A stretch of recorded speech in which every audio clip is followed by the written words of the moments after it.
లో ప్రయాసపడ్డాను, కానీ నాకేమి గుర్తింపు రాలేదు, నాకు శాలువా కప్పలేదు, నాకు దండలేయలేదు, ఎవరు నన్ను పొగడలేదు అనుకోవద్దు.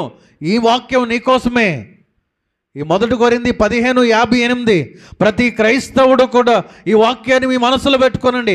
ప్రభువునందు మీ ప్రయాస ఎప్పుడు కూడా వ్యర్థం కాదు. నువ్వు చర్చిని తుడుస్తున్నావా, నీ ప్రయాస వ్యర్థం కాదు. కుర్చీలు వేస్తున్నావా, నీ ప్రయాస వ్యర్థం కాదు. బాత్రూమ్ క్లీన్ చేస్తున్నావా, నీ ప్రయాస వ్యర్థం కాదు. 10 రూపాయలు దేవుని పరిచర్యకి ఇస్తున్నావా, నీ ప్రయాస వ్యర్థం కాదు. కూరగాయలు కోయడానికి వచ్చావా, నీ ప్రయాస వ్యర్థం కాదు. వాటర్ ప్యాకెట్లు అందరికీ పంచావా, నీ ప్రయాస వ్యర్థం కాదు. పనులు చేయడానికి ఆయా ప్రాంతాలకు బరువైన సామాగ్రి తీసుకొచ్చావా, నీ ప్రయాస వ్యర్థం కాదు.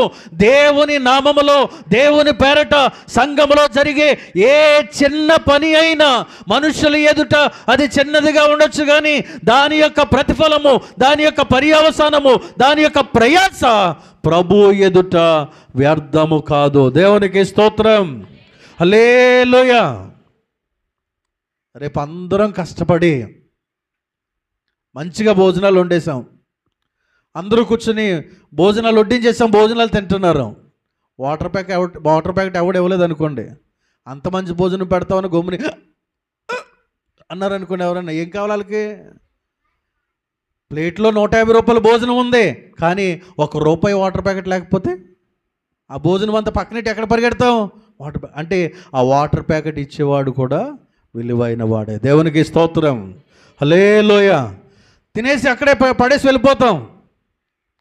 మరి మరలా ఆరాధనకు వచ్చినవాడికి చర్చ్ క్లీన్గా ఉండాలంటే ఆ పేపర్ ప్లేట్ తీసిన వాడు కూడా విలువైన వాడే. దేవునికి స్తోత్రం. ప్రభు కార్యములో ఏది నీచమైన